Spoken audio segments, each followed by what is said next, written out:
बोलिए सदगुरुदेव भगवान की जय। सदगुरु कबीर साहब कहते हैं कि ईश्वर परमात्मा राम शिव कृष्ण का कोई रूप नहीं होता, कोई रूप नहीं होता है, लेकिन कोई इसको मानने के लिए तैयार नहीं है। और इसी को तैयार नहीं होने के चलते मनुष्य को, इंसान को ईश्वर परमात्मा का भेंट या दर्शन या अनुभव नहीं हो रहा। लेकिन इसी चीज को गोस्वामी तुलसीदास जी रामचरितमानस में बोलते हैं कि बिनु पद चलहु सुनहु बिनु काना और कर बिनु करम करहु विधि नाना। गोस्वामी तुलसी साहब जी क्या बोले कि ईश्वर का, परमात्मा का, राम का, कृष्ण का, दुर्गा का, देवी का, हनुमान का, जो भी देवता देवी मानते हैं उनको पैर नहीं है, हाथ नहीं है, आंख नहीं है, कान नहीं है, फिर भी वो सब जगह जा रही हैं, सब देख रही हैं, सब सुन रही हैं। तो गोस्वामी तुलसीदास जी बोले ये तो सगुण मार्ग के संत हैं, ये तो निर्गुण मार्ग के संत है नहीं। रामचरितमानस में पंक्ति बोले हैं गोस्वामी तुलसीदास, लेकिन इसको मानने के लिए तैयार नहीं है। तो उसके पीछे वजह क्या है कि नहीं मानते हैं? उसका पीछे वजह है कि लोग अपना अपना रोजगार चलाने के लिए, पेट भरने के लिए, भक्त जजमान मरे चाहे तरे, साधु संत महात्मा पंडित का झोला भरे, यही सोच है। लेकिन सोचिए कि लेकिन मनुष्य के साथ तो बहुत बड़ा धोखा हो रहा है कि मनुष्य के साथ बहुत धोखा हो रहा है कि बिनु पता चलहु सुनहु बिनु काना और कर बिनु करम करहु विधि नाना। अगर सदगुरु कबीर साहब बोलते हैं, संत लोग बोलते हैं कि ईश्वर का, परमात्मा का कोई रूप नहीं है, चेहरा नहीं होता है, तो उनका रूप कहाँ से बना, कैसे बन सकता है? जैसे मान लिया कि गया चौक पर टावर है, गया चौक पर टावर, उसमें डॉक्टर राजेंद्र प्रसाद जी का मूर्ति है। तो उनका मूर्ति क्यों लगावल गया? क्योंकि वो देश के लिए अच्छा कार्य किए, भारत के प्रथम राष्ट्रपति थे। और ठीक उसी से 10 कदम आगे, चौक के आगे, महात्मा गांधी जी का भी मूर्ति है। तो महात्मा गांधी जी भी इस देश को कुछ दिए हैं, समाज को दिए हैं, इसलिए उनका भी मूर्ति लग गया। तो जो भी इंसान भक्ति के क्षेत्र में, धर्म के क्षेत्र में, समाज के क्षेत्र में जो भी योगदान कुछ दिए, जो अच्छा कार्य किए, तो उनको लोग चित्र बना दिए। अब लोग इसी को इंसान देवता मान लिया, भगवान मान लिया, यही चूक हो गया। लेकिन लाख कोई कितनों कह रहे हैं साधु संत महात्मा के ईश्वर का, परमात्मा का कोई रूप नहीं होता, वो निरंकार रूप है परमात्मा, उनका कोई रूप नहीं हुआ है, हाथ गोड़ पैर है नहीं, तो उनको कहाँ से चित्र बनाइएगा? यह संभव नहीं है। जैसे हम लोग बचपन में पढ़े थे कबूतर और जाल, तीसरा या चौथा क्लास में था, उतना याद तो नहीं अभी है। और आप लोग भी पढ़े होंगे, आप लोग भी देखे होंगे, सबकोटी गार्जियन पढ़े हैं। अब के लेकिन के पता नहीं है कि वो कहानी नहीं पढ़ सकते, लेकिन आज से 25-30 वर्ष पहले ये सब पढ़े हैं टोटल। तो वो कबूतर और जाल क्या दर्शा रहा है? कबूतर और जाल का जो कहानी है कि एक बूढ़ा कबूतर था और उनके साथ में 150 और कबूतर थे, और गर्मी का मौसम था, सभी कबूतर को भूख बहुत जोरों से लगा हुआ था। अचानक एक जगह देखे जंगल के में कि दाना छिटा हुआ है, तो भूख के मारे, प्यास के मारे वो सब कबूतर सोचे कि हम जाके दाना खा लें। लेकिन जो बूढ़ा कबूतर थे वो मना किए कि ठहरो, रुको, इस सुनसान जगह में ये इतना दाना कहाँ से छिटा हुआ, हमको तो कोई शक लग रहा है। दाल में कुछ काला नजर आ रहा। तो सब कबूतर बोले कि बाबा आप तो हमको हर चीज में टांग अड़ाते हैं, हमको भूख लगल है, अब आपको अनाज है सामने, अब खाई नहीं देते हैं। कहन कि देखो, जान सबसे प्रिय वस्तु चीज है, आत्मा जो है, प्राण जो है, सबसे प्रिय वस्तु है, और उस चीज को बर्बाद कर देना उचित नहीं है। लाखों बूढ़ा कबूतर समझाए, लेकिन किसी कबूतर, कोई कबूतर बात नहीं माना। अंत में जा करके वो दाना चुगने लगे, और बूढ़ा कबूतर एक पेड़ पर जाकर के बैठ गए और सब तमाशा देख रहे हैं। जैसे वो दाना खाने लगे तो धीरे धीरे करके सब जाल में फंसते चले गए। तो बहेलिया सोचा कि अब तो सब कबूतर फंस गया। अब उधर से लाठी लेकर के बहेलिया सब कबूतर को पकड़ने के लिए आ रहा था, लेकिन जब देखा कि जाल में फंस गए तो कहीं अब क्या करें। तब फिर बुढ़वा कबूतर के याद आया कि बाबा अब तो हम आपका बात नहीं माने और फंस गए, अब क्या करें, अब क्या उपाय है। तो धरती पर माता पिता गुरु जो होते हैं वो दयालु होते हैं, कृपालु होते हैं।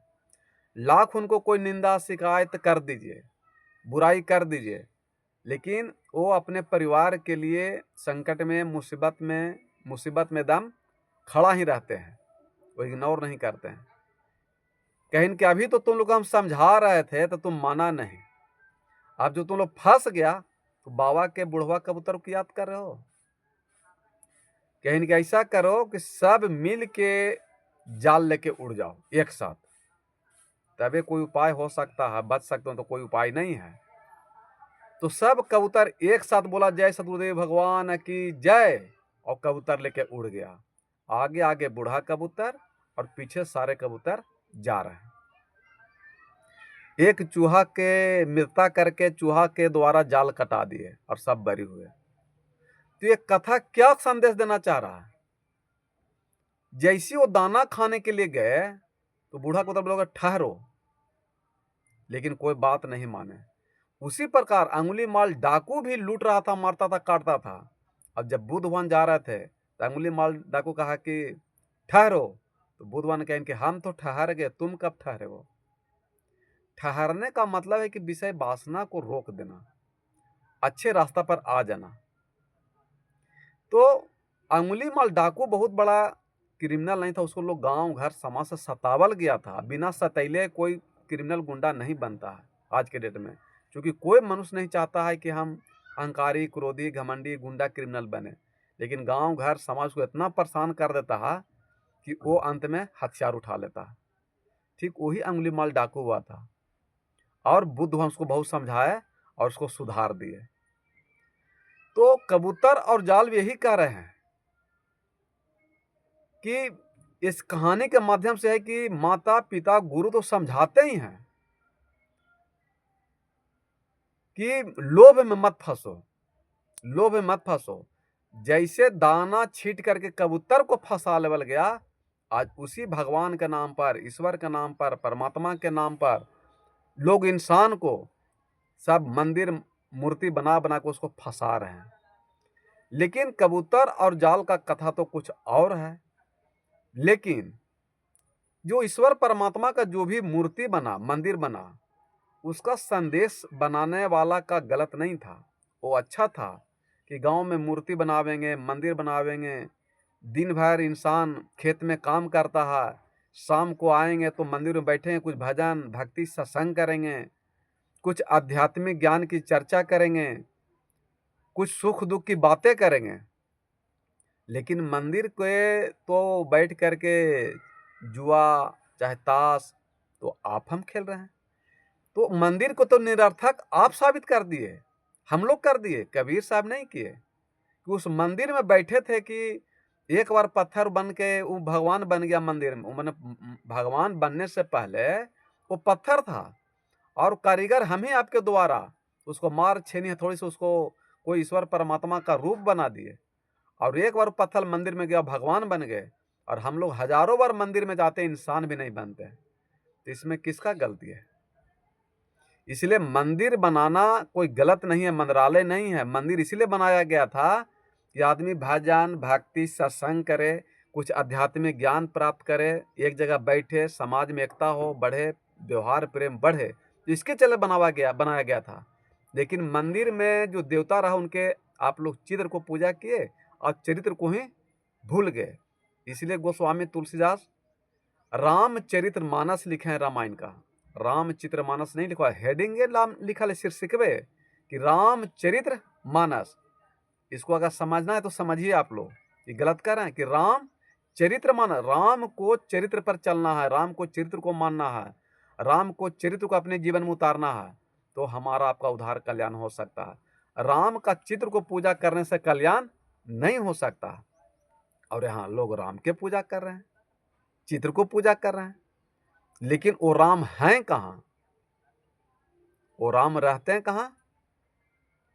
तो सदगुरु कबीर साहब कहीं ना कि मने 4 गो राम बताएं सदगुरु कबीर साहब कि एक राम दशरथ का बेटा, एक राम घट घट में लेटा, और एक राम जगत पसारा, और एक राम तीनों से न्यारा। सदगुरु कबीर साहब कहते हैं कि इस संसार में 4 राम हैं। तो गोस्वामी तुलसीदास से पूछे गया कि सदगुरु कबीर साहब पगला गए हैं, तो 4 राम कह रहे हैं?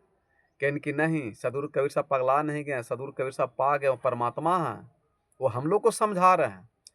तो रामचरित मानस में हम भी 4 राम का वर्णन किए हैं, लिखे हैं, लेकिन आप लोग को कोई समझ में आया नहीं, और आज तक कोई समझाया नहीं।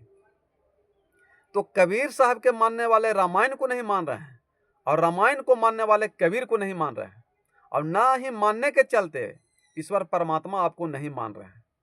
ईश्वर परमात्मा आपको सुख शांति नहीं दे रहा है, इसलिए सब भटक गए समझे, इसलिए भटक गए। सदगुरु कबीर साहब कोई बानी बोल दे और उसको कोई काट दे, ना आगे कोई काटा है, ना भी कोई काटेगा, और ना भविष्य में कोई काटने वाला है। इसलिए गोस्वामी तुलसीदास जी कहते हैं कि वो सदगुरु कबीर साहब जो बानी बोल दिए उसको कोई काट नहीं सकता है, और उन्हीं के पीछे पीछे हम लोग भी चलते हैं, लेकिन हमारे बतिया आप लोगों को कोई बताता ही नहीं है, और इसीलिए आप लोग कबीर साहब से भीड़ जाते हैं, लड़ते हैं, झगड़ते हैं कि कबीर साहब कोई देवता देवी नहीं मानता है, भगवान उगवान नहीं मानते हैं। जो सदगुरु कबीर साहब बोले हैं वो हम भी बोले हैं रामचरितमानस में, लेकिन इसको कोई बताया नहीं। तो सदगुरु कबीर साहब कहते हैं कि एक राम दशरथ का बेटा। तो गोस्वामी तुलसीदास से पूछ रहे हैं कि आप लिखे हैं रामचरितमानस में? कहें कि हाँ लिखे हैं। कहें कहाँ लिखे, जरा हमको बताइए। तो गोस्वामी तुलसी साहब बता रहे हैं रामचरितमानस में कि मंगल भवनया मंगल हारी, द्रबहु से दशरथ अजीर बिहारी। सदगुरु कबीर साहब बोले हैं कि एक राम दशरथ का बेटा।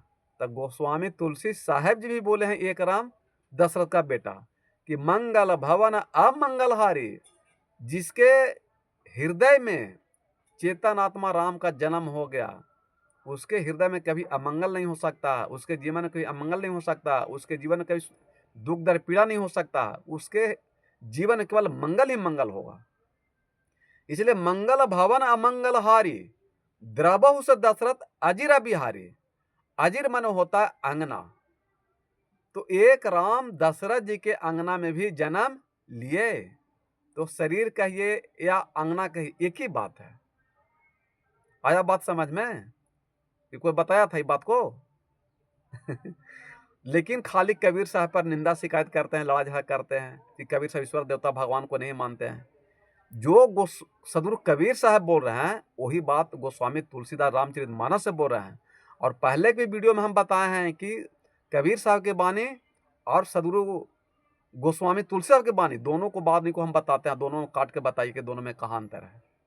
तो कबीर साहब को भजने वाले राम को नहीं मान रहे हैं, और रामायण को राम को मानने वाले कबीर साहब नहीं भाजते हैं। इसलिए राम कबीर एक हैं, दूजा कहा न होय। राम कबीर एक हैं, दूजा नहीं हो।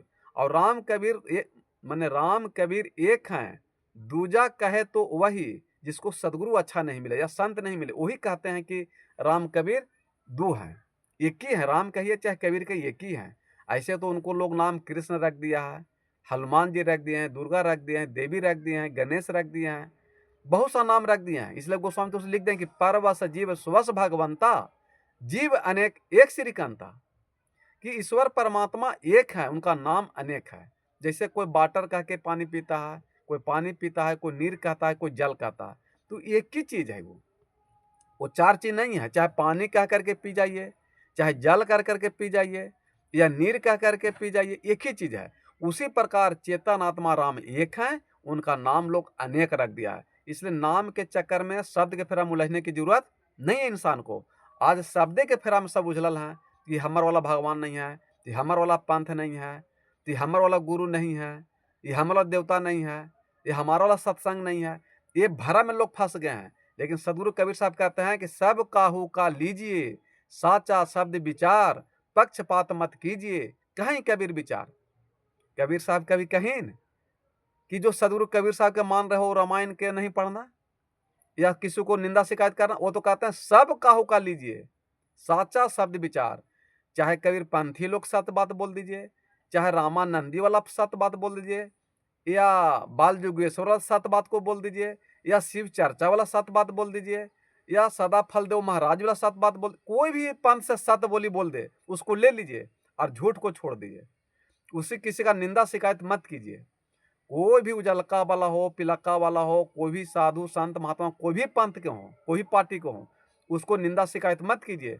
अच्छी बात कोई भी बोले उसको ग्रहण कर लीजिए और उसको अपने जहन में उतार लीजिए। कोई गलत बात बोलता है उसको छोड़ दीजिए, उसको निंदा शिकायत करने की जरूरत नहीं है। जो करेगा जो भरेगा त्यों क्यों खड़ा उदास, चिंता करे की जरूरत नहीं है।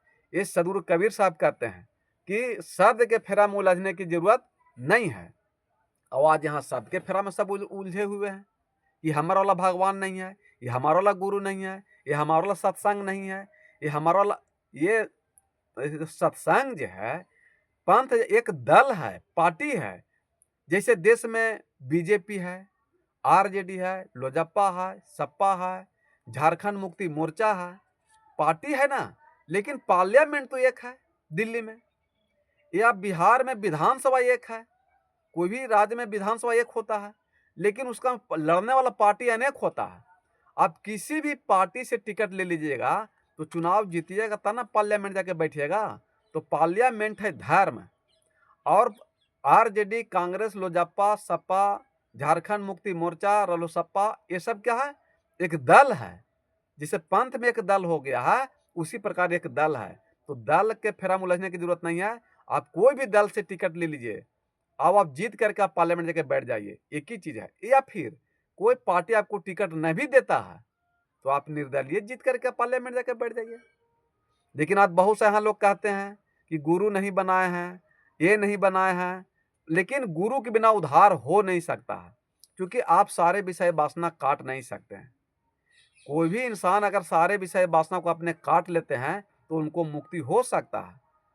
सदगुरु कबीर साहब बोले ना कि बहु बंधन से बांध दिया एक बेचारा जीव, की पल छूटे आप ही किर छुड़ावे पीर।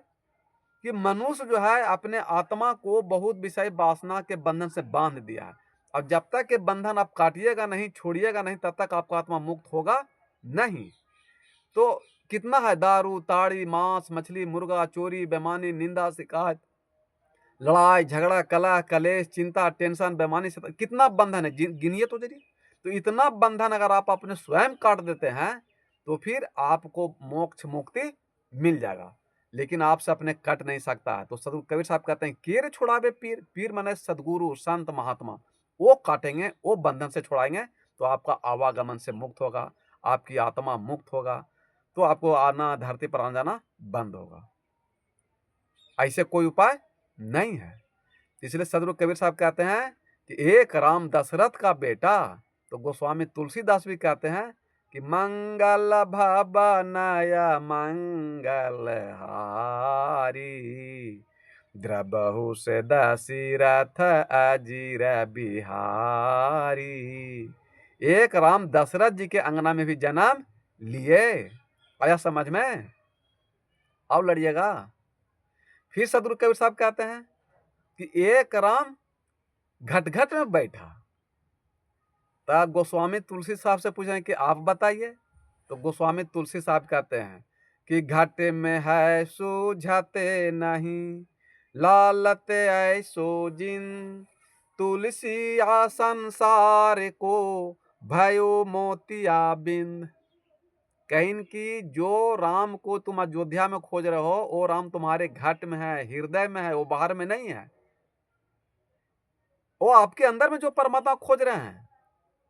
सदगुरु कबीर साहब कहते हैं कि सब घट मेरो साइया, सुनी सेज न कोई, बलिहारी व सेज की जाघट परघट हो। कोई ऐसा हृदय नहीं है जहां चेतन आत्मा राम का वास नहीं है। लेकिन अयोध्या वाला राम नहीं, आज वो राम तो दशरथ का पुत्र हुए। वो जैसे आप हैं, हम हैं, धरती पर कोई भी मनुष्य अच्छा कर्म करके, इंसान करके, भजन भक्ति करके पूज्य बन सकता है, देवता बन सकता है, इंसान बन सकता है। अब उसी को आप भगवान मान लिए। एक गोस्वामी तुलसी साहब और सदगुरु कबीर साहब दोनों आपको बता रहे हैं, दोनों की बात बता रहे हैं कि सब घट मेरो साइया, घट माने हृदय, साइया माने ईश्वर परमात्मा, जो कहिए चेतनात्मा राम को। सब घट मेरो साइया, सुनी सेज न कोई, एक भी हृदय सेज नहीं है, ऐसा हृदय नहीं है जहां ईश्वर परमात्मा का वास नहीं है। सब घट मेरो साइया, सुनी सेज न कोई, बलिहारी व सेज की जाघट परघट होय। वो हृदय धन है जो अपने आत्मा को पहचान लिए, चेतन आत्मा राम को पहचान लिए कि जो राम को, शिव को, कृष्ण को हम मंदिर में, जग में, तप में, पूजा पाठ में खोज रहे हैं, वो हमारे भीतर में ही है, वो बाहर में नहीं है। वो हृदय धन है, सदगुरु कबीर साहब कह रहे हैं। और यही बात गोस्वामी तुलसीदास कह रहे हैं कि घट में है सूझते नहीं, लालत ऐसा तो जिन, तुलसी आ संसार को भयो मोतिया बिंद। कहीं कि नहीं कहीं कि सब घट में है, ऐसा कोई ऐसा जगह नहीं है कि जहां राम ईश्वर शिव का वास नहीं है। और यही हमारे अंदर में चेतन आत्मा राम है। तो माने पूरे परिवार में बोलते हैं, चलते हैं, कमाते हैं, खाते हैं, पहनते हैं, ओढ़ते हैं, रहते हैं, सब परिवार हैं, दादा दादी, पति पत्नी, मामा मौसी कहला रहे हैं। और यही चेतन आत्मा राम निकल गए तो गांव के 50 आदमी कहते हैं कि राम नाम सत्य है। आया समझ में कौन राम है? वो समय कौन राम का नाम लेते हैं? अयोध्या वाला के कि बाहर वाला के कि अंदर वाला के? वो समय अंदर वाला का नाम लिया जाता है कि जब आपके भीतर में चेतनात्मा राम थे, आप भजन भक्ति सत्संग कर रहे थे, सुन रहे थे, बोल रहे थे, परिवार में थे, और जैसी चेतनात्मा राम निकल गए तो राम नाम सत हो गया। आपका आंख है, कान है, नाक है, मुंह है, हाथ है, गोड़, सारा चीज रहता है, लेकिन आप कोई काम नहीं कर रहे हैं। तो किसके बदौलत काम कर रहे थे? वही भगवान है, वही चेतनात्मा राम है, उन्हीं को पहचानिए।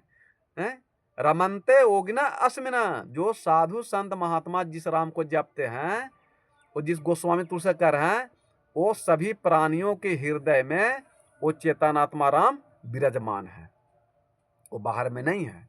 इसलिए सदगुरु कबीर साहब कहते हैं कि एक राम दशरथ का बेटा, एक राम घट घट में लेटा। तो गोस्वामी तुलसी भी कह रहे हैं कि घट में है सूझत नहीं, लालत ऐसो जिंद, तुलसी या संसार को भयो मोतिया बिंद। असल में आपका गलती नहीं है, आपको जाग तप मंदिर में फंसा दिया लोग कि अपने अपने पेट भरने के लिए। कि सच्चाई आप रामायण पढ़िए, पता चल जाएगा। लेकिन रामायण पढ़े नहीं, गीता पढ़े नहीं, और साधु संत का सीधे विरोधे करते हैं। जितनी बानी बता रहा हूं वो सब रामचरितमानस में पढ़िए तो कम से कम पता चल जाएगा। फिर सदगुरु कबीर साहब कहते हैं कि एक राम जगत पसारा।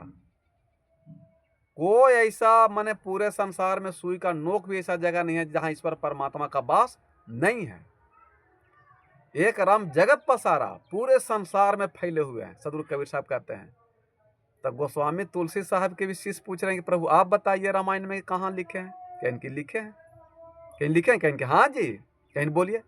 तो गोस्वामी तुलसी साहब कहते हैं कि हरि व्यापक सर्वस्त्र समाना, अप्रेम से प्रगट भये सब जाना। क्या कहे? सदगुरु कबीर साहब कह रहे हैं कि एक राम माने पूरे जगत, जगत माने पूरे संसार में फैलल है। और गोस्वामी तुलसी साहब कह रहे हैं कि हरि व्यापक सर्वस्त्र, सर्वस्त्र माने पूरे संसार में, पूरे संसार में फैले हुए हैं, कहीं नहीं कि हरि व्यापक सर्वस्त्र, सर्वस्त्र माने पूरे संसार में, हरि माने भगवान ईश्वर परमात्मा, सर्वस्त्र माने पूरा पूरे संसार में, हरि व्यापक सर्वस्त्र समाना, प्रेम से प्रकट भय सब जाना। तो वो चेतन आत्मा राम को आप प्रेम से, करुणा से, सत्य से ही प्राप्त कर सकते हैं, दया से, दूसरा कोई उपाय नहीं है।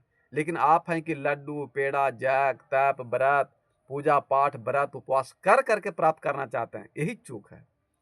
वो चेतन आत्मा राम जो परमात्मा को पूजा पाठ कर रहे हैं, वो गोस्वामी तुलसीदास कह रहे हैं कि वो ईश्वर परमात्मा को सभी प्राणियों से प्रेम करिएगा, माता से, पिता से, पति से, पत्नी से, भाई से, बहन से, बहनोई से, बेटी से, दामाद से, गांव से, घर से, समाज से जब प्रेम कीजिएगा तब वो परमात्मा आपको मिलेंगे, अन्यथा नहीं मिलेंगे। आया समझ में बात? हरि व्यापक सर्वस्त्र समाना और प्रेम से भय प्रगट सब जग जाना। श्री कृष्ण यही बात कहते हैं कि प्रेम के बिना परमात्मा नहीं मिल सकते हैं। वो लड्डू पेड़ा के भूखल नहीं है, ईश्वर परमात्मा प्रेम के भूखल है। इसलिए श्री कृष्ण गीता में कहते हैं कि प्रेम ही भक्ति है, प्रेम ही पूजा, पूर्ण समर्पण मुझको भाए, प्रेम डगरिया चल के राही, मेरी डगरिया तक आ जाओ। क्या कहें कृष्ण? अंडा मांस मछली मुर्गा खा के हमारे पास आ जाओ, जग तक पूजा पाठ करके आ जाओ? नहीं, वो कहते हैं सभी जीवों से प्रेम करो। कृष्णवान सब जीवों से प्रेम करेगा तब समझो तुम कृष्णवान से प्रेम कर रहा, अन्यथा नहीं। सदगुरु कबीर से यही बात कहते हैं कि प्रेम नगर में रहनी हमारी, प्रेम नगर में रहनी हमारी, भली बनी आई सबूरी में, मन लागो मेरू यारे फकीरी में। क्या कहें सदगुरु कबीर साहब कि प्रेम नगर में रहनी हमारी, भली बनी आई सबूरी में, मन लागो यारो फकीरी में। फकीर के मतलब निश्चिंत हो जाना, शांत हो जाना, सजगता हो जाना, मन निर्मलता हो जाना। तो आप फकीर बने तब परमात्मा को प्राप्त कर सकते हैं, ऐसे संभव नहीं है। सदगुरु कबीर साहब फिर कहते हैं कि एक राम तीनों से न्यारा। सदगुरु कबीर साहब कह रहे हैं कि एक राम है जो तीनों से पार हैं, तीनों से ऊपर हैं, दशरथ से भी, घाट से भी, और सर्वस्त्र पूरे संसार फल उससे भी ऊपर हैं। एक राम,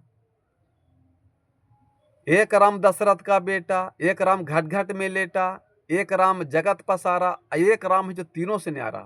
तो एक राम तो हो गया दशरथ जी का बेटा राम, एक राम घाट में हो गया जो जीव है, एक राम मन है जो पूरे संसार में फैलल है, और एक राम कह रहे हैं कि तीनों से न्यारा सदगुरु कबीर साहब। तो गोस्वामी तुलसी साहब के भी अपना शीश करेंगे, प्रभु आप बताइए। तो गोस्वामी तुलसी साहब कहते हैं कि प्रकृति पार प्रभु सब उरबासी, ब्रह्म निरीह विरजय विनाशी। गोस्वामी तुलसी साहब कह रहे हैं कि वो तीनों से पार हैं, अयोध्या से भी पार हैं, जग से पार हैं, पूजा से पार हैं, पाठ से पार हैं, जग तप सब से पार, माया रहित, इच्छा रहित, वो परम तत्परमात्मा अजन्मा, वो अयोध्या से पार है, प्रकृति पार, प्रकृतिक से पार, प्रभु माने परमात्मा, सब उर्वासी, उर माने हृदय। गोस्वामी तुलसी साहब कह रहे हैं कि सबके हृदय में वो परम तत्व परमात्मा है, प्रकृति पार प्रभु सब उर्वासी, उर माने हृदय। कोई ऐसा हृदय नहीं है जहां चेतनात्मा राम का वास नहीं है, शिव का वास नहीं है, दुर्गा देवी का वास नहीं है, हनुमान का वास नहीं है। सब हृदय में, चाहे चींटी से लेकर हाथी तक हो, सभी के प्राणियों में, जीवों में वो चेतनात्मा राम वास करते हैं। जिस दिन आपको ये पता चल जाएगा कि जैसे हमारा अंगुली काटने से खून बहता है, दर्द देता है, उसी प्रकार दूसरे के भी दर्द को समझ जाइएगा, तो फिर आप उसको काटिएगा, कष्ट दीजिएगा। इसलिए सदगुरु कबीर साहब कहते हैं कि जीव दया और आत्म पूजा, कहीं कबीर धर्म नहीं दूजा। जहां दया तहां धर्म है, जहां लोभ तहां पाप, जहां क्रोध तहां काल है, जहां क्षमा हो जाप। और गोस्वामी तुलसी साहब कहते हैं कि दया धर्म का मूल है, पाप मूल अभिमान। तुलसी दया न छाड़िए, जब ले घट में प्राण। ये दोनों बात एक है कि दो है? कबीर साहब बोल रहे हैं कि जहां दया तहां धर्म है, जहां लोभ तहां पाप, और जहां क्रोध तहां काल है, जहां क्षमा हो आप। गोस्वामी तुलसी यही कह रहे हैं कि दया धर्म का मूल है, पाप मूल अभिमान। तुलसी दया न छाड़िए, जबले घट में प्राण। तो अपने से जीव प्राण परिवार को हम लोग समझते कि जैसे मेरा परिवार है, उसी पर धरती पर सब जीव अपने माता पिता परिवार के साथ रहना चाहता। मत उसको कष्ट दीजिए, मत पीड़ा दीजिए, मत तकलीफ दीजिए। वो आपको जैसा कर्म करो आपको मिलेगा। ये मत सोच लीजिए कि आप बबूल का पेड़ लगा रहे हैं तो आप आम खा जाइएगा, आप भांग लगा रहे हैं तो धान काट लीजिएगा। ये कतई संभव नहीं है। भले आपको पता नहीं, वो अनजाने में कर रहे हैं तो अलग चीज है, लेकिन जानबूझ करके जीव को कष्ट नहीं देना चाहिए। इसलिए जिंदगी में भूल करना पाप कर, जिंदगी में भूल करना पाप कर। जिंदगी में कहीं भूल कर पाप नहीं कीजिए। हर घड़ी परमात्मा का जाप कर, जिंदगी में भूल करना पाप कर। हर घड़ी परमात्मा का जाप कर। भूल से हो जाए अगर पाप, तो भूल से अगर पाप हो गया है तो उसको सदुपयोग से बचने का उपाय बता रहे हैं। गोस्वामी तुलसी भी कह रहे हैं कि अगर भूल से आपसे गलती हो गया हो तो बचने का उपाय है। भूल से हो जाए अगर पाप, तो कुछ समय बैठकर मन में पश्चाताप कर। जिंदगी में भूल करना पाप कर, हर घड़ी परमात्मा का जाप कर। आएगा परमात्मा तुझको नजर, आएगा परमात्मा तुझको नजर। कैसे कैसे नजर आवेगा? पहले पहले तो दिल का आईना साफ कर, पहले तो दिल का आईना साफ कर। हर घड़ी परमात्मा का जाप कर। जिंदगी में भूल करना पाप कर, हर घड़ी परमात्मा का जाप कर। अगर आपसे अनजाने में भूल चूक में गलती हो गया है, पहले जो दारू ताड़ी मांस मछली मुर्गा खा लिए हैं, तो वो उसको आप एक पश्चाताप से ही उसको काट सकते हैं। दूसरा कोई उपाय नहीं कि हे प्रभु हमसे भूल हो गया, अनजाने में गलती हो गया, हमको पता नहीं था, और हम माता पिता को ज्ञान नहीं था, हम कोई बताए नहीं, और जो माता पिता बताए वही हम करते रहे, इसलिए हमसे गलती हो गया। तो वो पश्चाताप कर करके आप अपना पाप को समाप्त कर सकते हैं। क्योंकि जो पाप किए हैं वो पश्चाताप से पाप समाप्त हो सकता है, दूसरा कोई उपाय नहीं है। जैसे हनुमान जी जड़ी बूटी लाने जा रहे थे, जब लक्ष्मण जी को शक्तिबान लगा। देखिए राम भी बता रहे हैं कि लोगों को कि जब शक्तिबान लगा लक्ष्मण को, तो ये नहीं कहीं कि झाड़ फूक करो या माने जंतर मंतर लाओ, अंगूठी पहनाओ, चाहे जंतर बान, ये नहीं बताया राम जी। लेकिन आप लोग जंतर के पीछे हैं, मंत्र के पीछे हैं, झाड़ फूक के पीछे हैं। तो भाई साधु संत क्या कर सकते हैं?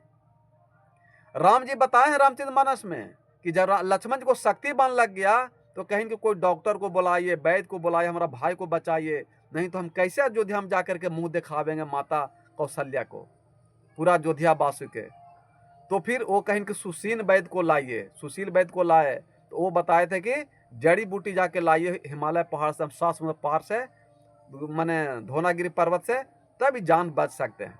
तो हनुमान जी राम जी की कृपा से जब गए लाने के लिए वो जड़ी बूटी, और वहां से जब ले करके चले पूरा पहाड़ी उठा लिए, तो बीच में भरत जी का गुप्तचर वहां पड़ा था, क्योंकि बिना राम को तो भाई सर निभैले तो झुकेले पार चलेगा जिंदगी नहीं। तो राम जी सोचें कि काहे ना हम हनुमान जी को जरा अयोध्या में दर्शन करा दें, क्योंकि हुई मन राम के बिना कोई उपाय कुछ नहीं हो सकता, इसलिए राम जो चाहेंगे वही हो सकता। इसलिए गुप्तचर जाके कह दिया भरत जी को कि लगता है कोई अयोध्या पर आक्रमण कर रहा है, और भरत जी गए, सोचे विचारे नहीं, और हनुमान जी पर बाण चला दिए। और हनुमान जी राम राम जय श्री राम करते करते गिर गए। भरत जी कहें कि तो हम राम भक्त पर बाण चला दिए। वो पूरा अपने गमछा से अतरा से पूरा मुंह को हौकीन, लेकिन वो चिंता, वो होश में नहीं आए। फिर भरत जी कहीं कि जिस राम का आप नाम जाप कर रहे हैं, मैं मन से, वचन से, कर्म से, अगर सच्चे मन से अगर वो राम का भजन भक्ति सत्संग किया हूं, तो आप जरूर उठ के खड़ा होकर बैठ जाइए। और जैसे ये वचन बोली तो हनुमान जी उठ करके खड़ा हो गए। फिर दोनों ने वार्तालाप पूरा हुआ, सब बात बताएं कि ऐसे ऐसे हुआ है। और फिर हनुमान जी वो पहाड़ लेकर के बूटी लेकर वहां से उड़ गए। तो वहां पर भरत जी को बहुत रोए हैं, पश्चाताप किए हैं। अगर वहां पर नहीं रोते कि हमरे कारण से भैया को भी कष्ट हुआ, लक्ष्मण को भी कष्ट हो गया, और हनुमान जी को कष्ट हो गया, तीनों कष्ट हो गया, तीनों को कष्ट दे दिए, तो भरत जी वहां पर बहुत रोए हैं, पश्चाताप किए हैं। और अगर वो पश्चाताप नहीं करते तो राम कभी उसको माफ नहीं करते। लेकिन भरत जी इतना आंसू बहा के रोए हैं हनुमान जी के ऊपर जो बाण चलाए, तो वो पश्चाताप से भरत जी का पाप समाप्त हो गया। ठीक उसी प्रकार हमारे आपके जीवन में कुछ अनजान में गलती हो गया पहले, तो उसको भुला करके और आप उसको पश्चाताप करके उस पाप को समाप्त कर सकते हैं। दूसरा कोई रास्ता नहीं है। और परमात्मा का नाम का जाप करते रहिए।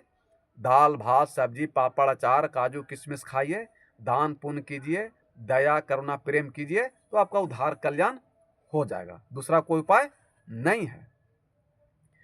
तो गोस्वामी तुलसी साहब कह रही हैं कि धर्म तो मात्र 3 गो है ये है, और तुम लोगों की पूरा इतना 12 मास पूजा पाठ कर रहे हो। गोस्वामी तुलसी साहब जी रामायण में मात्र 3 जगह धर्म की परिभाषा बताए हैं। आपको बता दें? कहिएगा तब ना बतावे। वो 3 जगह जो बताने के लिए कह रही हैं, तो पहला में बोलते हैं गोस्वामी तुलसीदास जी कि धर्म न दूसर सत्य समाना, आगम निगम पुराण बखाना। क्या कहें गोस्वामी तुलसीदास जी कि धर्म न दूसर सत्य समाना, आगम निगम पुराण बखाना। जितना तरह का वेद है, शास्त्र है, पुराण है, सब यही बात कह रहा है कि सत्य से बड़ा कोई धर्म नहीं है। और सदगुरु कबीर साहब कहते हैं कि सच बराबर तप नहीं, झूठ बराबर पाप, जाके हृदय साच है, तहां विराजै आप। तो दोनों बात एक है कि अलग अलग है? बताइए। जो सदगुरु कबीर साहब बोले जो, और गोस्वामी तुलसी साहब बोले रामचरित मानस से, जो एक है कि दो है? सदगुरु कबीर साहब सत्य कह रहे हैं, गोस्वामी तुलसी साहब सत्य कह रहे हैं, और कबीर साहब सच कह रहे हैं। सत्य और सच एक ही बात है, अलग अलग नहीं है। कि धर्म न दूसर सत्य समाना, आगम निगम पुराण बखाना। चाहे वो लड़का कपड़ा पहन ले रहिए, चाहे लड़का कपड़ा पहन ले रहिए, चाहे शिव को भजिए, चाहे कृष्ण को जपिए, राम को जपिए या कबीर को जपिए, धन निरंकार को जपिए, या जो भी पंथ में जपते रहिए, लेकिन आप सत्य को धारण कर लिए। तो जब सत्य को धारण कर लीजिएगा, तो इसमें हिंदू आवेगा कि मुसलमान आवेगा, बैकवर्ड आवेगा कि फॉरवर्ड आवेगा, ब्राह्मण आवेगा कि शूद्र आवेगा, कौन आवेगा? कोई आएगा? आप कोई भी देवता देवी को मानते हैं, कोई भी पंथ से जुड़ल हैं, कोई भी संप्रदाय के आदमी हैं, वर्ण जाति के हैं, केवल आप सत्य को मान लीजिए तो आपका उद्धार कल्याण हो जाएगा। ये रामचरितमानस गोस्वामी तुलसी साहब कह रहे हैं कि धर्म न दूसर सत्य समाना, आगम निगम पुराण बखाना। जितना तरह का वेद शास्त्र साधु संत महात्मा ही कहते हैं कि सत्य से बड़ा कोई धर्म नहीं है। और कबीर साहब भी कहते हैं कि जीव दया और आत्म पूजा, कहीं कबीर धर्म नहीं दूजा। तो गोस्वामी तुलसी साहब कहते हैं कि परम धर्म श्रुति विदित अहिंसा, पर निंदा सम अघन गरिंसा। क्या कहें कि परम धर्म श्रुति विदित अहिंसा। हिंसा और अहिंसा में अंतर है। गोस्वामी तुलसीदास कह रहे हैं कि कोई जीव को मत मार को काट के खाना चाहिए, अंडा मांस मुर्गा नहीं खाना चाहिए। रामचरितमानस कह रहा, सब जीवों को जिए दीजिए। सब अपने परिवार के साथ रहना चाहता है, जीना चाहता है, लेकिन मनुष्य चाहता है कि हमको सुख शांति परिवार में आनंद हो, लेकिन गलत कर्म करने से रोकते नहीं है, छोड़ते नहीं है। और वो परमात्मा जब दुख दर्द पीड़ा देते हैं तो यही गांव घर समाज में कहता है कि हमारे ससुइया कर दिया है, तब पुतोहिया कर दिया है, तब ससुरा कर दिया है, तब गुतिनिया कर दिया है, तब अगल बगल वाला कर दिया। ये नहीं करो कि हम जितना दारू ताड़ी मांस मुर्गा खाऊंगा बुरा कर्म का दंड मिल रहा, वो दोष नहीं देता है, लेकिन सीधे कहेगा कोची कि हमारा अगलवा बगल वाला कुछ कर दिया। तो कर दिया है तो तुम्हारा बुरा कर्म है, लेकिन दोष दे रहे हैं दूसरा कोई के। तो आपके पास ज्ञान नहीं रहेगा, बुद्धि नहीं रहेगा, विवेक नहीं रहेगा, तो आप अपना गलती को छुपाने के लिए दूसरे पर दोष दीजिएगा, मरते रहिएगा, तो इसमें तो भाई आपको दुख दर्द पीड़ा होगा। परम धर्म श्रुति विदित हिंसा, पर निंदा सब अघन अग्रिंसा। और दूसरे की निंदा शिकायत करना बहुत बड़ा पाप है, बहुत बड़ा पाप है। आज गांव घर समाज में जहां पर जाइए तो दूसरे की चिंता निंदा शिकायत टेंशन होते रहता है, चर्चा। अब आदमी सोचता है कि हम तो कोई पाप करबे नहीं किए हैं। आई जीव हत्यो कर से बड़ा पाप है दूसरा की निंदा शिकायत करना, गांव घर किसी का भी परिवार का निंदा शिकायत करना, ये बहुत बड़ा पाप है। ये रामचरित मानस में लिखा हुआ है, गोस्वामी तुलसी कहते हैं कि परम धर्म श्रुति विदित हिंसा, पर निंदा सब अघन अगर हिंसा। और कबीर साहब कहते हैं कि जीव दया और आत्म पूजा, कहीं कबीर धर्म नहीं पूजा। तो कबीर साहब को लोग निंदा शिकायत गाली गलौज करते हैं, इसलिए सदगुरु कबीर साहब की वाणी बोलते हैं और गोस्वामी तुलसी साहब का रामायण की बात बताते हैं, ताकि आपका भ्रम दूर हो जाए, ताकि आपको चेतना जाग जाए, विषय वासना छूट जाए, लोभ मोह छूट जाए, काम क्रोध छूट जाए, ताकि आपका उद्धार कल्याण हो जाए, आपका आवागमन से मुक्त हो जाए, कल्याण हो जाए। तीसरी जगह कारण है कि परहित सरिस धर्म नहीं भाई, पर पीड़ा सम नहीं अधवाई। क्या कहें गोस्वामी तुलसी साहब कि दूसरे को कोई भूखल है तो उसको भोजन दे दीजिए, पानी पिला दीजिए, बीमार है तो उसको इलाज करा दीजिए, कुछ उसको मदद कर दीजिए। तो दूसरे को मदद करना बहुत बड़ा धर्म है। परहित सरिस, पर माने दूसरा, दूसरा के मदद करना कोई भी संकट में मुसीबत में, ये बहुत बड़ा पुण्य है, धर्म है। और पर पीड़ा सम नहीं अधवाई, अगर हमसे किसी भी जीव को प्राणी को कष्ट अगर दुख पीड़ा हो गया तो बहुत बड़ा पाप है। ये रामचरित मानस कह रहा कि परहित सरिस धर्म नहीं भाई, पर पीड़ा सम नहीं अधवाई। पर माने दूसरा, पीड़ा माने दुख दर्द पीड़ा तकलीफ देना। तो बताइए कि होली आता है, दशहरा आता है, न जाने कितना जीव को मार के काटे खा जाते हैं, और कहते हैं कि हम हिंदू एवं सनातन धर्म है। तो जो आत्मा को, दूसरे आत्मा को दुख दर्द पीड़ा दे वो सनातन धर्म मान रहे हैं? क्योंकि गीता में कहीं न कृष्ण कि सनातन वही है जो अंदर आत्मा है, वही सनातन है। पूरा वर्ल्ड है, पूरा हिंदुस्तान नहीं, पूरा बिहार नहीं, पूरा वर्ल्ड है सनातन। क्योंकि कोई ऐसा हृदय नहीं जहां आत्मा नहीं है, और सब हृदय में अगर आत्मा है तो सनातन है। लेकिन लोग अपना अपना धर्म पंथ मान के अपना लोग चल रहे हैं। कोई चलो उस हमको उलझे से मतलब नहीं है। अगर हम सनातन हैं तो सनातन है, तो अपने आत्मा को सत कर लीजिए तो आप सनातन हैं। लेकिन कोई भी आत्मा को दुख दर्द पीड़ा दे रहे हैं तो आपको सनातन धर्म कहना पाप है, मूर्खता है, व्यर्थ है। आप हमको भले बुरा कहिए, हमको कोई तकलीफ नहीं है, निंदा कीजिए, शिकायत कीजिए, उससे हमको कोई तकलीफ नहीं है। लेकिन मैं जब भी बोलूंगा तो सत्य बोलूंगा। इसलिए गोस्वामी तुलसीदास जी बोले रामचरित मानस में कि सचिव वैद्य गुरु तीन जो, प्रिय बोला ही भय आस, राज धर्म तन तीन ही बे गई हो ही नाश। कि कोई भी राजा का अगर सचिव झूठ बोलना शुरू कर दे, गलत काम करना शुरू कर दे, तो राजा को बुढ़ते को रोक नहीं सकता, विनाश होते उसको रोक नहीं सकता। उसका सारा संपत्ति में आग लग जाएगा, वो बर्बाद हो जाएगा। उसका अगर मुंशी चपरासी अगर बेईमान हो जाएगा तो राजा का अगर बात नहीं मानेगा सचिव, तो उसका धन लूट जाएगा, बर्बाद हो जाएगा, वो राजा भी नहीं रहेगा, वो भिखारी हो जाएगा। ये गोस्वामी तुलसी साहब कह रहे हैं रामचरित मानस में कि सचिव वैद्य गुरु तीन जो, प्रिय बोला ही भय आस, राज धर्म तन तीन ही बे गई हो ही नाश। तो कोई भी राजा का अगर सचिव मुंशी अगर बेईमान निकल गया, चोर छलकपट करेगा, तो उस राजा को बूढ़ते को रोक नहीं सकता है। वैद्य, वैद्य मन होता है डॉक्टर। अगर आपको ब्लड हो गया, शुगर हो गया है, या कोई तकलीफ है, बीमारी है, तो डॉक्टर कहेगा कि मीठा मत खाइए, चीनी मत खाइए, जिससे आपको शरीर को नुकसान हो, जिससे आपका मृत्यु हो जाए, वो डॉक्टर मना करता है, रोकता है। और मरीज क्या है कि नहीं, हमको शुगर होले तो होल है, हम रसगुल्ला खाएंगे, हम चीनी खाएंगे, हम भात खाएंगे, आलू खाएंगे। आप वो डॉक्टर भय के मारे कह दे कि ठीक है खाइए, तो आपका जीवन पर खतरा हो सकता है कि नहीं? फिर आपका जीवन खत्म हो जाएगा, समाप्त हो जाएगा। अगर वो डॉक्टर भय के मारे कह दे कि ठीक है जाके खाइए।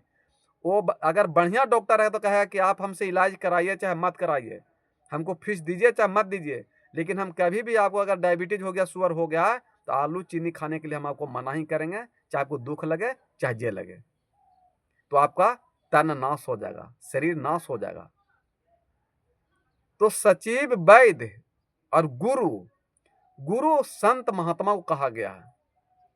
अगर गुरु भी अपना धन दौलत के चलते झूठ बोल दे भगत से, तो भगत के तो भाई नैया डूबे करेगा, गुरु के भी नैया डूब जाएगा।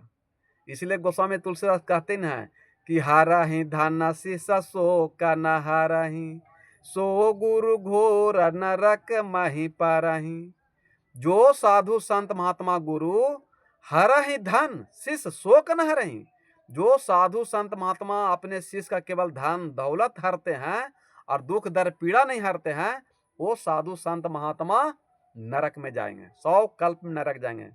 क्या जो बड़ा बड़ा साधु संत महात्मा जो 10 साल 20 साल 50 साल भागवत कथा करने के लिए आता है और जो पैसा लेते हैं, तो उसको पढ़ता नहीं होगा? जो भागवत कथा कर रहे हैं तो रामायण नहीं पढ़े होंगे हैं? लेकिन वो पढ़े हैं, लेकिन उनको तो भाई माया ने छींक लिया, उनको तो धन चाहिए, धर्म नहीं चाहिए। कबीर सूरज निकेतन मानपुर, जो ये वीडियो जो यूट्यूब पर लोड होता है, मैं पहले ही बता दूं कि हम एक ड्राइवर हैं, गाड़ी चलाते हैं और 30 साल से ड्राइवरी कर रहे हैं। लेकिन आज घर घर हम जा करके देखें कि घर सब घर में कलह कलेश चिंता टेंशन है, पूजा उल्टा पुल्टा हो रहा, सीधा नहीं हो रहा। तो हमारे मन में भाव जगा कि कहे ना धरती पर रह करके कुछ घर के कुछ इंसान को कल्याण किया जाए। और आज भी मैं गाड़ी चला रहा हूँ और आगे भी बचेंगे तो गाड़ियाँ चलावेंगे, और जब तक बचेंगे जब तक गाड़ी चलाएंगे, अपना भोजन भात भरेंगे। मैं आपको वचन देता हूँ कि मैं आपसे जब भी कहता हूँ कि आप हमको बुराई दान दीजिए, खैनी खाते हैं तो खैनी दान दीजिए, अहंकार क्रोध घमंड लोभ मोह बेईमानी शैतानी दान दीजिए, पैसा धन दौलत हमको दान मत दीजिए। अगर धन दौलत अगर आप दान दे देते हैं तो आपका उद्धार कल्याण नहीं होगा।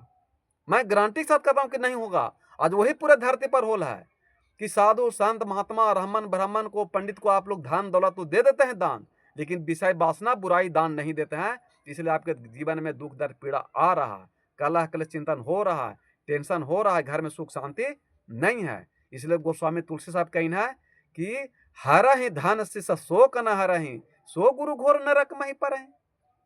वो साधु संत महात्मा जो अपने शिष्य का दुख दर्द पीड़ा नहीं हरते हैं, केवल धन हरते हैं, वो 100 कल्प नरक में जाएगा, उसको कोई नहीं रोक सकता है। ऐसी बात को सदगुरु कबीर साहब कहना है कि मांगन मरण समान है, मत मांगे कोई भीख, मांगन से मरना अच्छा, ये सतगुरु की सीख। कोई भी संत को, साधु को, महात्मा को, पंडित को, ब्राह्मण को अगर बिना मांगले दान दे देते हैं तो दूध है, और मांग के लेते हैं तो पानी है, और खींचा ताने अगर ठग के लेते हैं तो खून है। तो स्वेच्छा से अगर कोई भी किसी को दान देते हैं तो दूध है। दान पुण्य देना चाहिए, परोपकार करना चाहिए, लेकिन जबरदस्ती नहीं, झूठ सच करके नहीं, बेईमानी से नहीं, सच्ची बात बता करके, कल्याण कर करके आप धन दौलत दान दे दीजिएगा, विषय वासना दान नहीं दे, आपको कल्याण हो जाएगा? नहीं हो सकता। इसीलिए कह रहे हैं कि हरा ही धन से सो का न हरही, सो गुरु घोर नरक में ही पर। तो सचिव वैद्य गुरु तीन जो प्रिय बुलहि भय आस, तो राज धर्म तीन ही बेग ही नाश। तो तीसरा होते हैं गुरु, और गुरु भी अगर किसी को झूठ सच कर करके हम अपने धन के चलते दूसरा के झूठा भक्ति बता देते हैं, तो आपका तो दुख दर्द पीड़ा होबे करेगा, साथ साथ हम नरक में जाएंगे। इसलिए हमको गाड़ी चलाना मंजूर है, भीख मांगना मंजूर है, भूखा रह के मरना मंजूर है, लेकिन कबीर सूरज निकेतन मानपुर गया से जो सत्संग है, कभी ये सुनने के लिए नहीं आपको मिलेगा कि सूरज संत ने किसी से पैसा का डिमांड किया हो। वो बेईमान है जो डिमांड करता है। आप एकदम भजन भक्ति सत्संग दिल खुल करके विषय वासना हमको दान दीजिए, ताकि आपका उद्धार कल्याण हो जाए। अहंकार क्रोध घमंड लोभ मोह बेईमानी शैतानी ये दीजिए।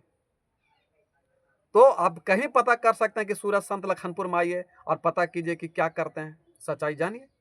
पूछ करके हम तो खुल के बोल देते हैं।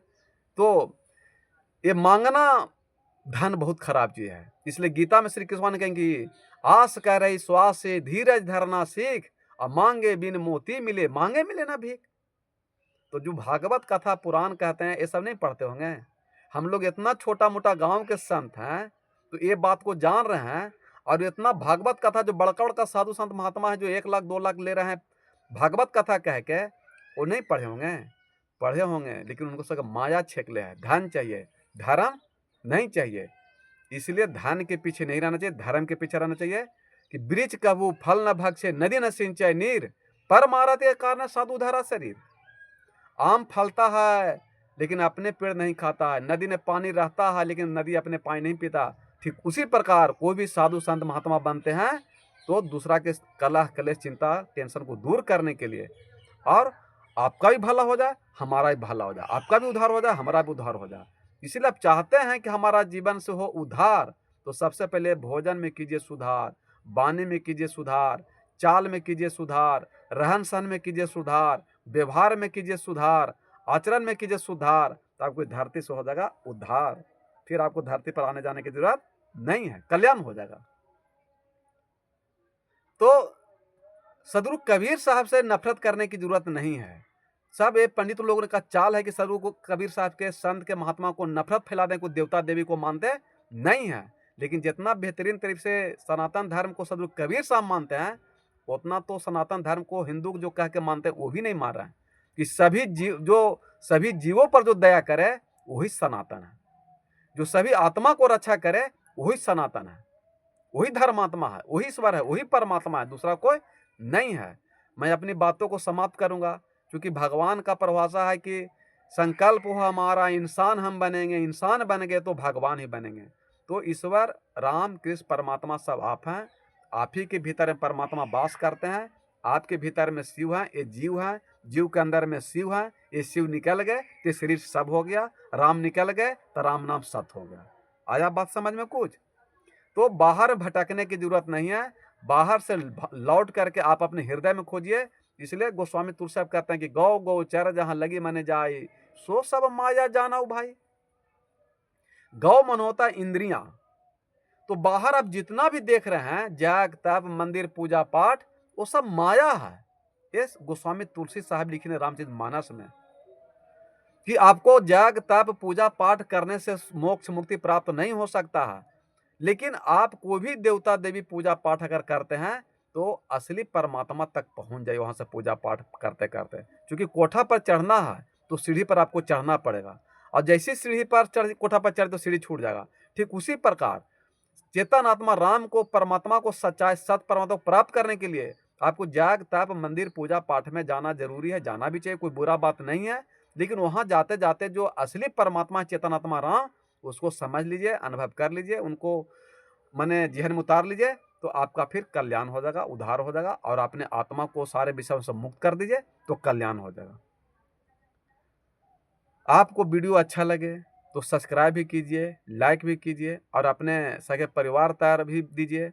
और हमारी वाणी से कुछ किसी को आत्मा को ठेस लगा हो तो क्षमा कर दीजिएगा, क्योंकि मनुष्य एक सामाजिक प्राणी है और किसी भी आत्मा को ठेस पहुंचाना हमारा उद्देश्य नहीं है।